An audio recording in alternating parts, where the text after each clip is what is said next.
Hello, everyone. I'm Sean Franklin, and this this report is the role of dreams in the grieving process for our grief and loss counseling class. Dreams involve uh, deceased loved ones uh, and are recognized and meaningful dimension of the grief experience. This reflection document that I am reading from, um, it is drawn from Wording 2018, the discussion of dream work and grief therapy and related scholarly literature.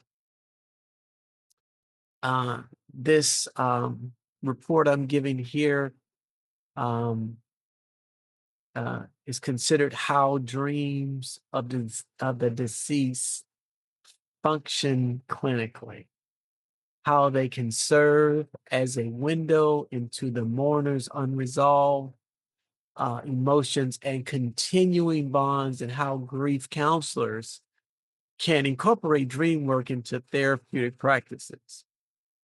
Particularly, attention is given to the distinction between dreams that support grief processing and those that may indicate complicated mourning. Personal and clinical reflections are woven throughout to ground the theoretical discussion in practice. The role of dreams in the grieving process um, are about the dreams of the deceased, and they are more commonly reported experiences more than any other experience of bereaved individuals. And yet they remain underutilized resources in grief counseling. Ward in 2018 gives specific attention in dream work as a therapeutic tool, noting that dreams can provide important information about where the mourner is in grief process and what emotional or relational issues remain unresolved. Unlike waking reflection, dreams access a different layer of processing, less guarded, often more revealing. For grief counselors, learning to receive and explore dream material with clients open a genuine and underappreciated avenue for the therapeutic insight. Well, dreams as a window into grief speaks to bereaved individuals frequently who report vivid dreams of the deceased, comforting reunions, disturbing replays of death, conversations that end without resolution. Ward in 2018 observes that these dreams are rarely random. They tend to reflect the mourner's current emotional state, the nature of the relationship, and the task of the mourning that remains incomplete. A client who repeatedly dream of searching for the deceased without finding them may be working on that first task, accepting the reality of the loss.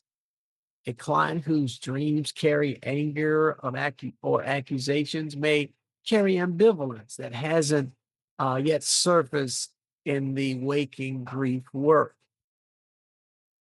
Research by Black et al. 2014 found that the majority of the bereaved individuals who report dreams of the deceased describe themselves as comforting and rather than distressing, suggesting that that dream often serves a regulatory function in grief, providing a space for continuing connection and the emotional process that waking life cannot no longer hold. That aligns with the continuing bond theory class uh, et al. 1996. Maintaining an internal relationship with the deceased is a normal and healthy aspect of grief, not a sign of pathology. Dreams are one of the places that relationships get continued. Clinically significant dream pattern. Not all grief dreams are integrated.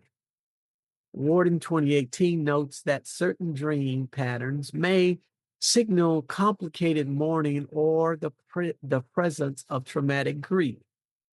Dreams that replay traumatic circumstances of the dead or of death with high intensity distress, particularly in cases of sudden violent or unexpected loss, may indicate that the grief has a trauma overlay requiring more targeted interventions, requiring reoccurring nightmares that leave the client exhausted, frightened, or more avoidant may reflect an inability to process the loss during waking hours, with the unfinished emotional material surfacing disruptedly in sleep.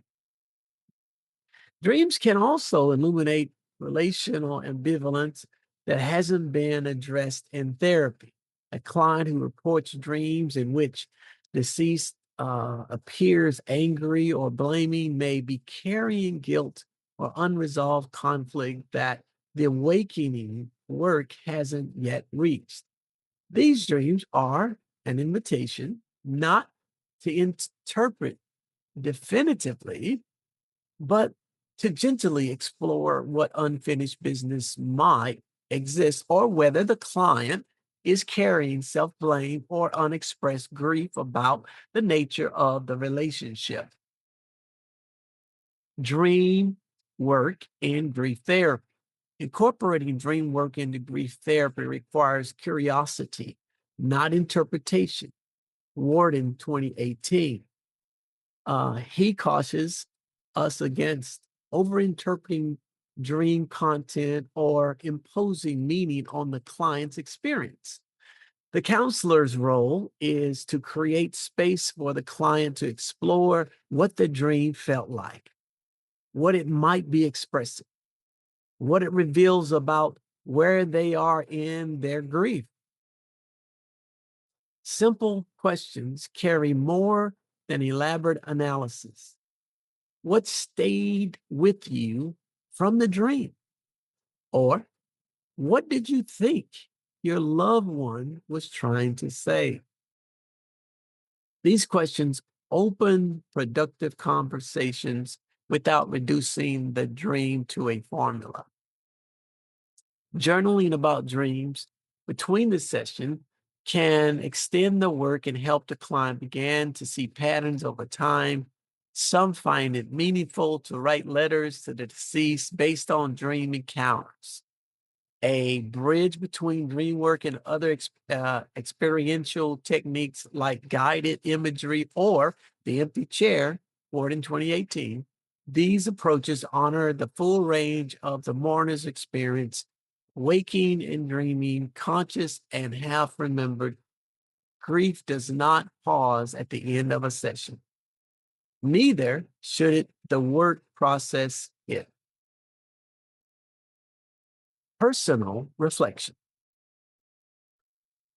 Well, when my daughter, Teresa, died in 2021, I dreamed of her often in the weeks that followed. Sometimes she appeared as she was, sometimes as she would have been older or in some future state. I could only imagine those dreams were not comfortable because I had a sense of discomfort and I'd pour into sweating.